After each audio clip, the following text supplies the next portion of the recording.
جو لیڈران ہے اور آنے والی دنیا جو رہ گئی ہے, ہمیں تو نہیں پتا کتنی دیر رہتی ہے, اس میں جو بڑے لیڈرز آئیں گے نا, ان کا قد کاٹ ان کی سیٹ اور ان کے کردار سے جانچا جائے گا, ان کے تخت سے, سنگھاسن سے جانا جائے گا. تو میں سمجھتا ہوں کہ اللہ تعالیٰ عمران کو وہ سٹیٹس عطا کر رہا ہے جو اس کو ایک طویل عرصے تک ایک بہت تگڑے لیڈر کے طور پہ دنیا یاد رکھے گی. جی تو آپ نے سن لیا.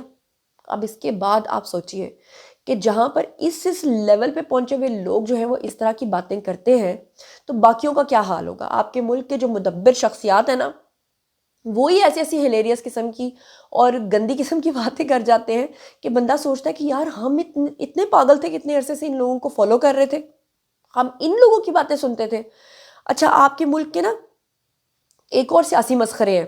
اکثر سیاست کے اوپر سیاسی مسخرے میں نے اس لیے کہا ہے کہ بات وہ سیریس سا منہ بنا کے کرتے ہیں, اپنے آپ کو کتنا وہ مدبر رہ کر سیاسی جغتے مارتے ہیں. یعنی آپ دوسری سینس میں کہہ لیں کہ وہ ایک مراسی ہیں.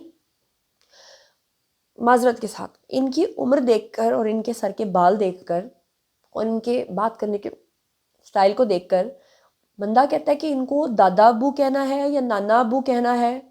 اور اس عمر میں آ کے بابا جی سٹھیا گئے ہیں. بابا جی نے اس سے پہلے بھی ملک کے خلاف بڑی گندی گندی باتیں کی ہیں, متعدد بار ٹرول ہوئے ہیں, ہر بار بابا جی نے معذرت کی ہے. اب کی بار بابا جی نے پھر سے ایک نئی شرلی چھوڑی ہے. بابا جی فرماتے ہیں, انور مقصود صاحب, کہ پوری دنیا میں آپ جائیں گے, آپ کو ہر ملک میں ناجائز اولاد مل جائے گی, لیکن ناجائز حکومت آپ کو پاکستان میں ملے گی. کیا کہہ رہے ہیں؟ ہیو اے لک. دنیا میں ناجائز اولاد تو آپ کو ہر ملک میں مل جائے گی, مگر ناجائز حکومت صرف پاکستان میں ملے گی. اچھا جی, آپ نے سن لیا کیا کہہ رہے ہیں. اب بندہ ان بابا جی سے یہ پوچھے کہ بابا جی جو آپ کو ناجائز حکومت لگ رہی ہے, تھوڑے دن پہلے آپ نے اسٹیبلشمنٹ کے اوپر تانا کسا, انہوں نے نیوی کے جو ہمارے شہداء ہیں ان کا مذاق اڑایا. اب بندہ ان سے یہ پوچھے کہ بابا جی اسٹیبلشمنٹ بھی ناجائز ہے, حکومت بھی ناجائز ہے, آپ تو اکیلے جو کہہ رہے ہیں کہ ہر دنیا کے ملک میں ناجائز اولاد پیدا ہوتی ہے اور ہر ملک میں آپ کو ناجائز اولاد ملتی ہے, بندہ آپ سے پوچھے کہ آپ تو ساری زندگی بہت سارے ممالک میں گئے ہیں شوز کرنے کے لیے, آپ کس کس ملک میں اپنی ناجائز اولاد اور پیچھے سے جو ہے نا اپنے لوگوں کو چھوڑ کے آئے. آپ کے جنازے پہ آپ کی ناجائز اولاد نے آ کے جنازہ پڑھنا ہے یا آپ کی جائز اولاد نے آ کے جنازہ پڑھنا ہے, اس کے بارے میں بھی بتا دیجئے. یہ بتائیے کہ اگر پوری دنیا میں یہ سہولت متعارف ہو چکی ہے کہ ہر جگہ پہ آپ ناجائز اولاد کو چھوڑ کے آ سکتے ہیں, تو آپ ایک جائز ملک جس کو آپ ناجائز کہہ رہے ہیں, آپ یہاں سے کیوں نہیں چلے جاتے؟ آپ جا کر کھلے طریقے سے باہر کے ملکوں میں پھریے, نکریں پہنیے اور وہاں پر آپ اپنے ناجائز بچے پیدا کیجئے. پھر اس کے بعد میرا بابا جی سے ایک اور سوال ہے کہ بابا جی جس کلٹ کی آپ فالوور ہیں, جس کی آپ تعریفیں کرتے ہیں, اس کے بارے میں تو ریحام خان نے خود کتاب میں لکھا ہے کہ وہ کلٹ اپنے بارے میں کہتا ہے کہ میرے ٹوٹل 34 بچے ہیں جو کہ ناجائز ہیں, جن کا میں نے آج تک نام بھی نہیں لیا. ریحام خان کی کتاب کے اکارڈنگلی خان صاحب نے ریحام خان سے یہ کہا کہ میرے 5 بچے تو انڈیا میں پیدا ہوئے ہیں. ریحام خان نے پوچھا کہ آپ کے اتنے بچے پیدا ہوئے ہیں تو ان کی ماؤں نے کبھی بتایا نہیں ان کے باپوں کو کہ یہ آپ کا بچہ نہیں ہے, یہ بچہ تو فلانے کے کلٹ کا ہے؟ تو اس نے کہا کہ وہ فخر محسوس کرتی ہیں کہ وہ میرے بچے کی مائیں ہیں, تو بس استغفر اللہ. اور وہ پھر عائلہ ملک والی آڈیوز تو آپ نے سنی ہوں گی نا, اس کے بعد پیچھے کیا رہ جاتا ہے. تو ایسے کلٹ کو آپ جائز بنا رہے ہیں, ایسے کلٹ کو آفتاب اقبال صاحب کہہ رہے ہیں کہ وہ تو خدا کے بعد سب سے زیادہ پاورز رکھنے والا انسان ہے, مجھے اللہ معاف کرے. اور اب تیسرے نمبر پہ ذرا یہ تصویر ملاحظہ فرمائیے, یہ شاہد افریدی کے ساتھ آپ کو کون نظر آ رہا ہے؟ یہ ہے جی اس کلٹ کا بیٹا. اب اس تصویر کے آنے کے بعد جو اہل یوتھ ہیں ان کو اتنی آگ لگی ہوئی ہے, وہ اتنے پریشان ہیں اور وہ یہ پوچھ رہے ہیں. میرا بھی یہ سوال ہے اور مجھے پلیز جینوئنلی, اگر آپ یوتھیا ہیں اور میرا ویڈیو دیکھ رہے ہیں تو مجھے بتائیے گا کہ قوم کو 26 نومبر کے دھرنے کے پیچھے خان صاحب نے لگا دیا, قوم سے 9 مئی کروایا. اپنے بیٹے تو آرام سے عیاشیاں کر رہے ہیں, دبئی میں میچ دیکھنے کے لیے وہ آ رہے ہیں اور شاہد افریدی کے کندھے کے اوپر انہوں نے ہاتھ رکھا ہوا ہے. وہی شاہد افریدی جس کو پی ٹی آئی دیکھنے کو راضی نہیں ہے, وہی شاہد افریدی جس کے اوپر پچھلے دنوں اتنی شدید ٹرولنگ کروائی ہے انہوں نے, شعیب اختر کے اوپر ٹرولنگ کروائی ہے انہوں نے, اتنی گندی ٹرولنگ کروانے کے بعد اسی عمران خان کا بیٹا اسی شاہد افریدی کے کندھے کے اوپر ہاتھ رکھ کے کھڑا ہے.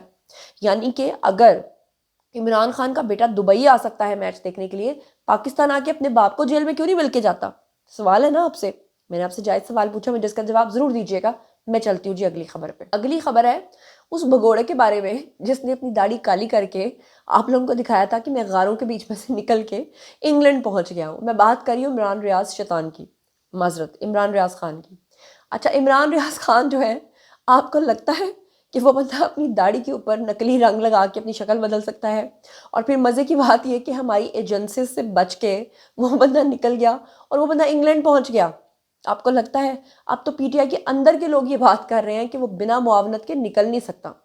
تبھی تو پی ٹی آئی والوں سے کہہ رہے ہیں کہ ٹھیک ہے تم نا جنرل عاصم منیر کو گالیاں دے کے دکھاؤ. تو وہ نہیں دے سکتا کیونکہ پتہ ہے نا کہ کس نے اس کو یہاں سے بھیجا ہے، کس نے اس کو کہا ہے کہ ٹھیک ہے جی جا دفعہ ہو جا. اب وہ بندہ، آپ کو پتہ ہے کہ اس نے جا کے الزام لگا دیا علی امین گنڈا پور کے اوپر کہ علی امین گنڈا پور جو ہے ان کی جان کے دشمن بنے ہوئے تھے. اس بندے نے کہا کہ پنجاب میں تو میری نون لیگ دشمن تھی، وہاں سے بھاگ کے میں خیبر پختونخوا پہنچا، خیبر پختونخوا میں گنڈا پور میرا دشمن بن گیا، جس کی وجہ سے میں بھاگ کے وہاں سے نکل گیا. اب گنڈا پور جو ہے ان سے جب پوچھا گیا اس حوالے سے تو انہوں نے کہا کہ جس بندے کو میں نے گالیاں دی تھی یعنی کہ عمران ریاض، وہ کہتے ہیں کہ اسے میں نے دی تھی، ہاں میں نے دی تھی، اور وہ گالیوں ہی کا مستحق ہے. کیا کہہ رہے ہیں؟ ہیو اے لک. تھی اور اس پہ آپ کو ندامت ہے؟ نہیں، وہ جس بندے کو میں نے گالیاں دی تھی نا، اس جس بندے کو دی تھی اس کو میں نے دی ہیں. اس نے ایڈٹ جو دی ہیں اور عمران ریاض کو ایڈ کیا ہے وہ ایڈیٹڈ ہے، اس کو میں نے دی ہیں، وہ ڈیزرو کرتا تھا. آئی ول اسٹینڈ بائی دیم کہ میں نے دی ہیں اس کو، وہ ڈیزرو کرتا. جی تو جناب یہ تھا گالم گلوچ والا اور آج کے فیکٹس کے اوپر مبنی ویڈیو. آئی ہوپ کہ آپ کو ساری کہانی سمجھ میں آ گئی ہوگی. باری ہے جی اب آپ لوگوں کی آئی کامنٹ سیکشن میں، اور بتائیے کہ آپ ان تمام چیزوں کے بارے میں کیا سوچتے سمجھتے ہیں. جو کچھ بھی آپ سوچتے اور سمجھتے ہیں شیئر کیجیے، پرسنلی جواب دوں گی. مزید خبریں، ولاگز، انٹرویوز اور سیاسی تجزیے جاننے کے لیے میرے ساتھ کنیکٹڈ رہنا ہرگز مت بھولیے گا. چینل کو سبسکرائب کیجیے گا. اپنا بہت خیال رکھیے گا. اللہ نگہبان.